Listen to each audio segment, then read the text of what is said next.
In the United States, where we have more land than people, it is not at all difficult for persons in good health to make money. In this comparatively new field, there are so many avenues of success open, so many vocations which are not crowded, that any person of either sex who is willing, at least for the time being, to engage in any respectable occupation that offers, may find lucrative employment. Those who really desire to attain an independence have only to set their minds upon it and adopt the proper means, as they do in regard to any other object which they wish to accomplish, and the thing is easily done. But however easy it may be found to make money, I have no doubt many of my hearers will agree it is the most difficult thing in the world to keep it. The road to wealth is, as Dr. Franklin truly says, as plain as the road to the mill. It consists simply in expending less than we earn. That seems to be a very simple problem.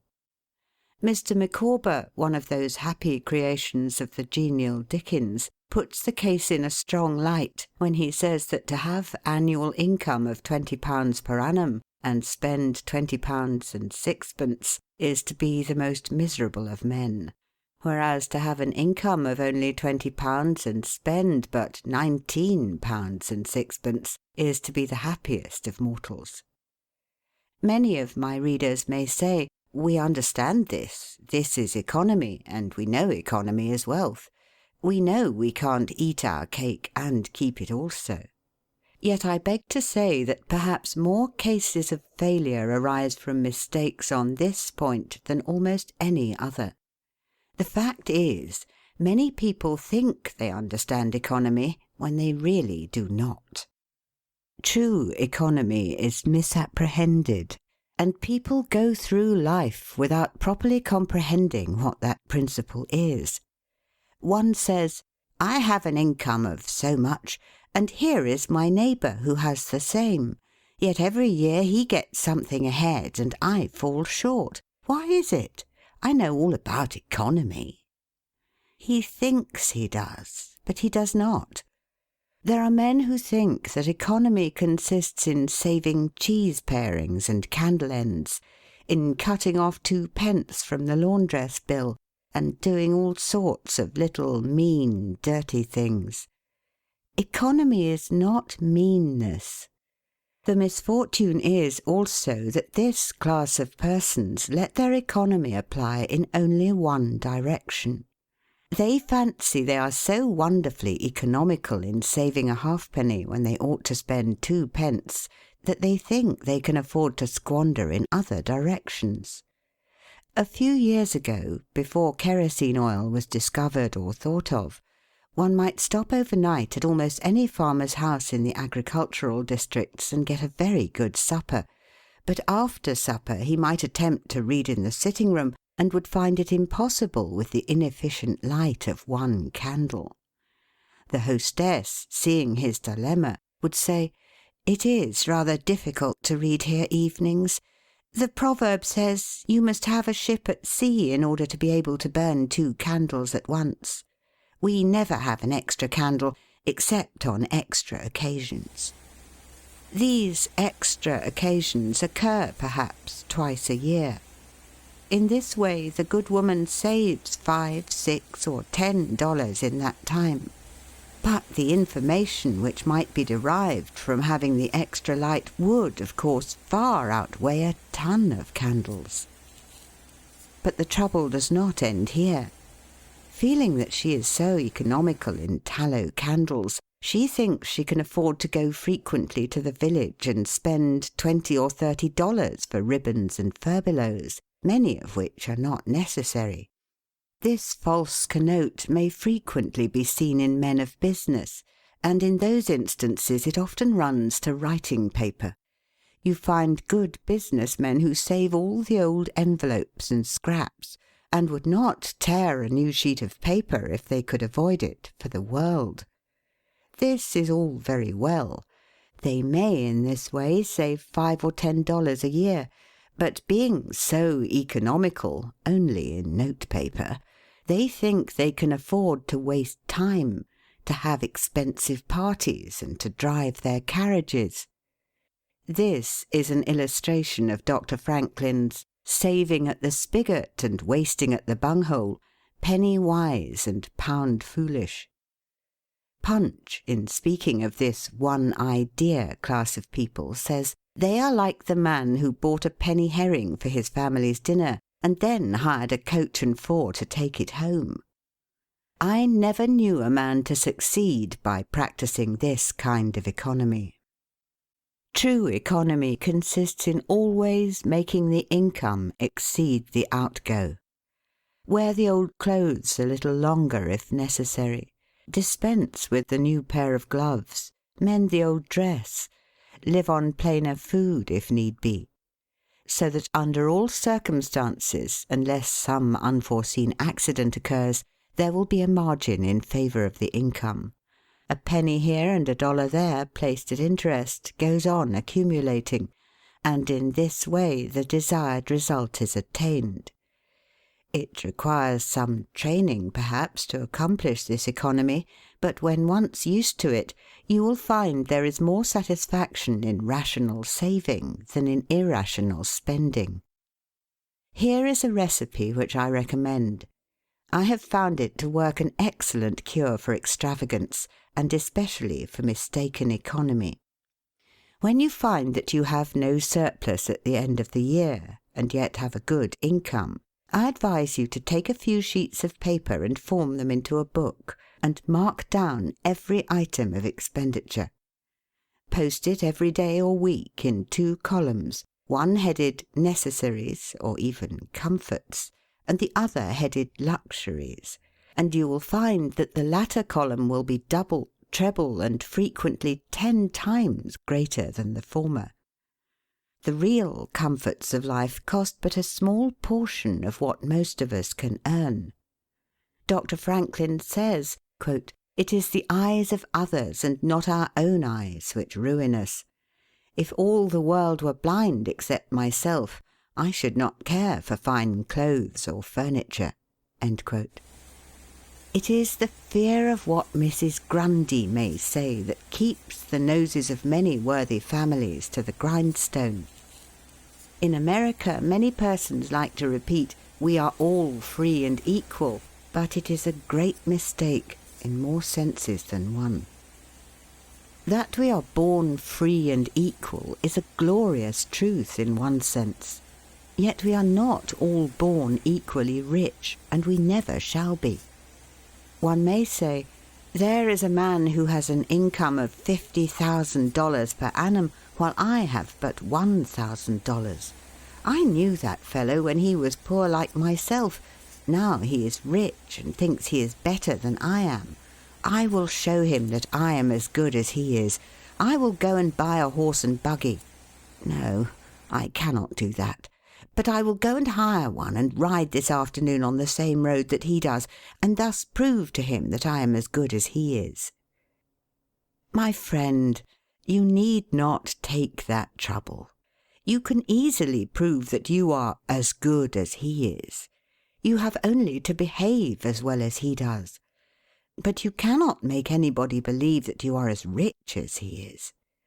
Besides, if you put on these airs, and waste your time and spend your money, your poor wife will be obliged to scrub her fingers off at home and buy her tea 2 ounces at a time and everything else in proportion, in order that you may keep up appearances and, after all, deceive nobody.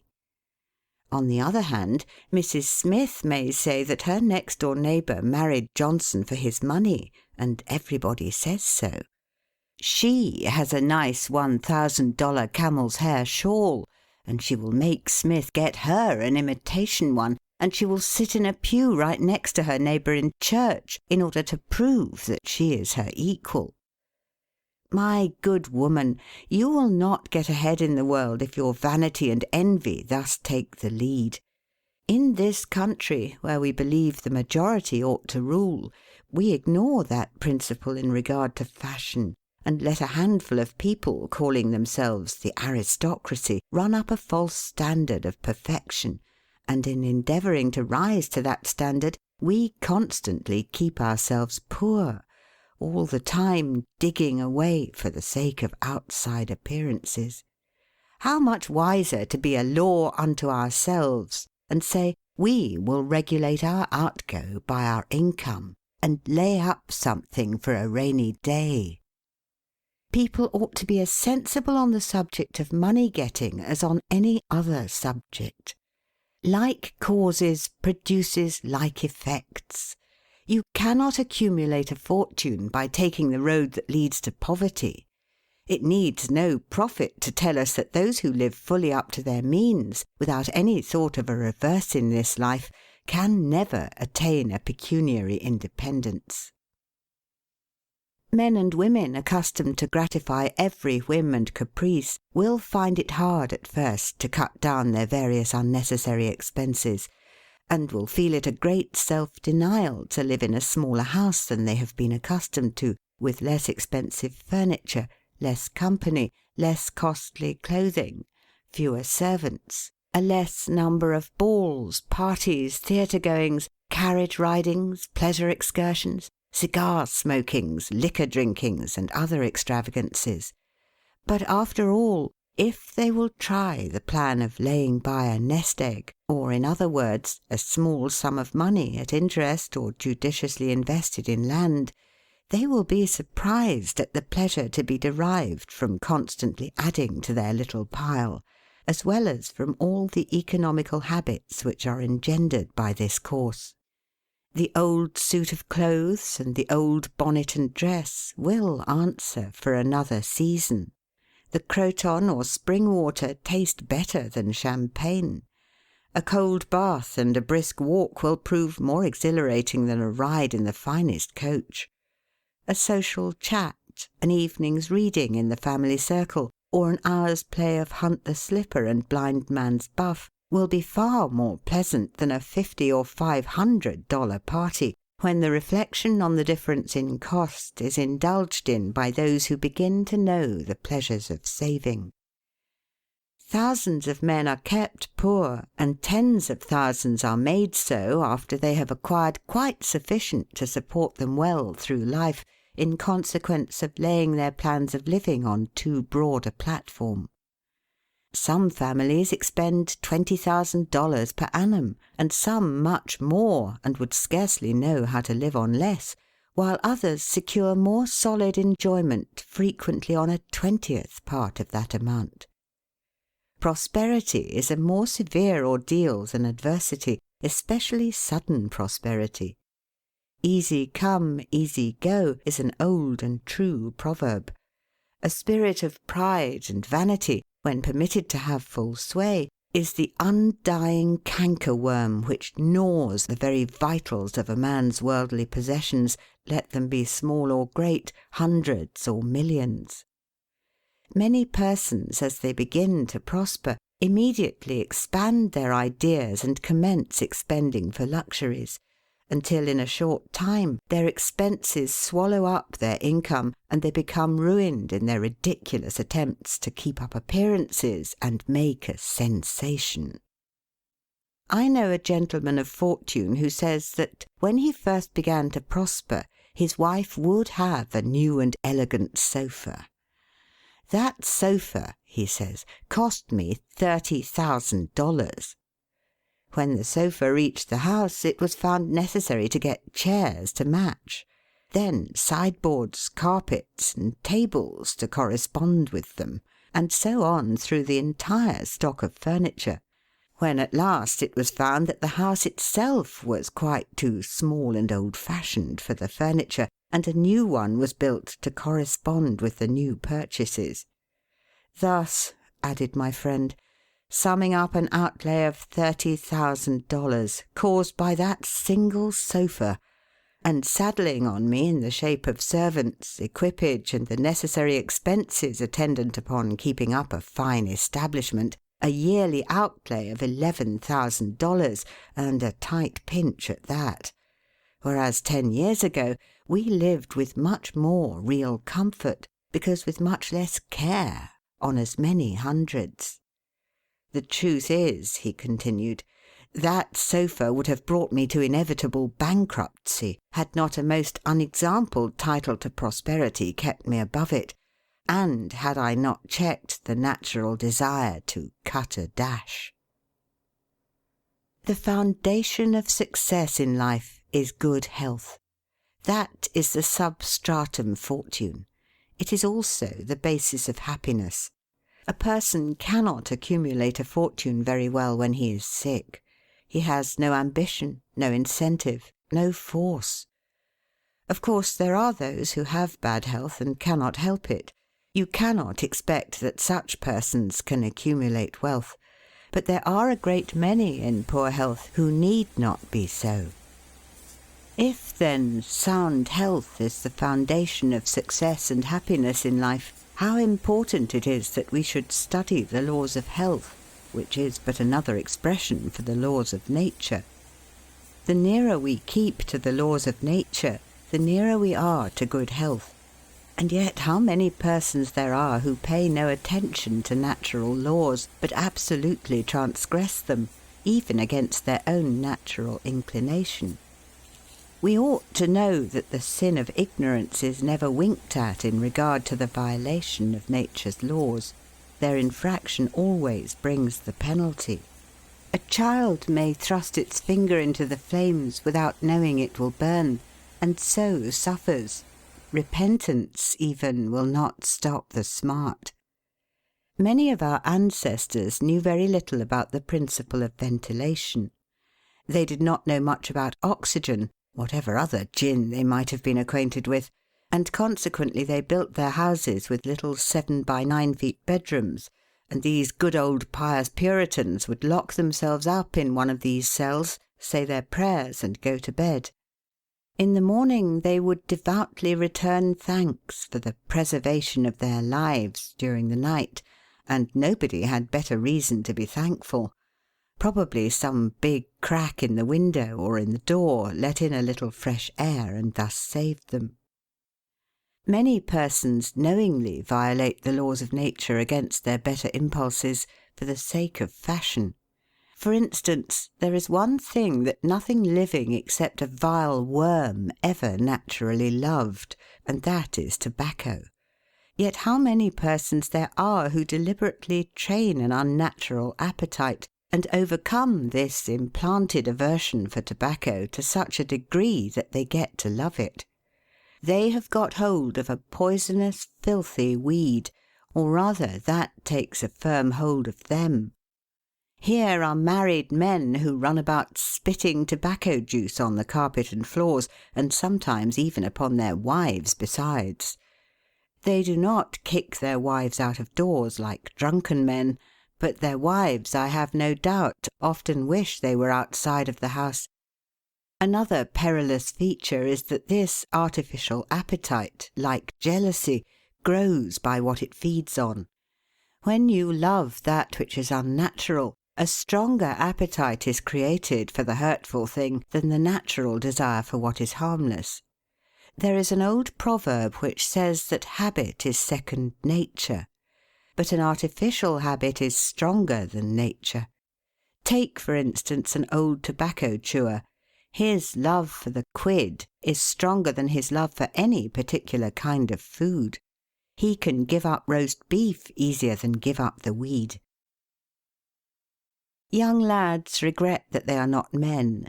They would like to go to bed boys and wake up men. And to accomplish this they copy the bad habits of their seniors.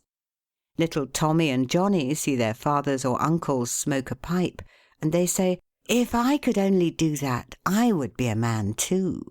Uncle John has gone out and left his pipe of tobacco.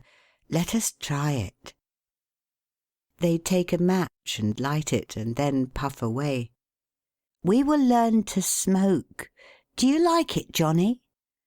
That lad dolefully replies, "Not very much. It tastes bitter." By and by he grows pale, but he persists, and he soon offers up a sacrifice on the altar of fashion. But the boys stick to it and persevere until at last they conquer their natural appetites and become the victims of acquired tastes. I speak by the book, for I have noticed its effects on myself, having gone so far as to smoke 10 or 15 cigars a day, although I have not used the weed during the last 14 years, and never shall again. The more a man smokes, the more he craves smoking. The last cigar smoked simply excites the desire for another, and so on incessantly. Take the tobacco chewer. In the morning, when he gets up, he puts a quid in his mouth and keeps it there all day, never taking it out except to exchange it for a fresh one, or when he is going to eat. Oh yes, at intervals during the day and evening, many a chewer takes out the quid and holds it in his hand long enough to take a drink, and then pop it goes back again. This simply proves that the appetite for rum is even stronger than that for tobacco. When the tobacco chewer goes to your country seat and you show him your grapery and fruit house and the beauties of your garden, when you offer him some fresh ripe fruit and say, "My friend, I have got here the most delicious apples and pears and peaches and apricots. I have imported them from Spain, France, and Italy. Just see those luscious grapes. There is nothing more delicious nor more healthy than ripe fruit. So help yourself. I want to see you delight yourself with these things." He will roll the dear quid under his tongue and answer, "No, I thank you, I have got tobacco in my mouth." His palate has become narcotized by the noxious weed, and he has lost in a great measure the delicate and enviable taste for fruits. This shows what expensive, useless, and injurious habits men will get into. I speak from experience. I have smoked until I trembled like an aspen leaf, the blood rushed to my head, and I had a palpitation of the heart which I thought was heart disease, till I was almost killed with fright. When I consulted my physician, he said, "Break off tobacco using." I was not only injuring my health and spending a great deal of money, but I was setting a bad example. I obeyed his counsel. No young man in the world ever looked so beautiful as he thought he did behind a 15-cent cigar or a meerschaum. These remarks apply with tenfold force to the use of intoxicating drinks. To make money requires a clear brain. A man has got to see that 2 and 2 make 4. He must lay all his plans with reflection and forethought, and closely examine all the details and the ins and outs of business. As no man can succeed in business unless he has a brain to enable him to lay his plans, and reason to guide him in their execution, so no matter how bountifully a man may be blessed with intelligence, if the brain is muddled and his judgment warped by intoxicating drinks, it is impossible for him to carry on business successfully. How many good opportunities have passed, never to return, while a man was sipping a social glass with his friend? How many foolish bargains have been made under the influence of the nervine, which temporarily makes its victim think he is rich? How many important chances have been put off until tomorrow, and then for ever, because the wine cup has thrown the system into a state of lassitude, neutralizing the energies so essential to success in business? Verily, wine is a mocker.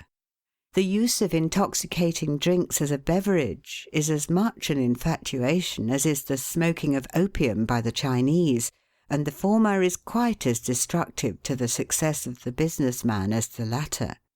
It is an unmitigated evil, utterly indefensible in the light of philosophy, religion, or good sense. It is the parent of nearly every other evil in our country. End of section 1.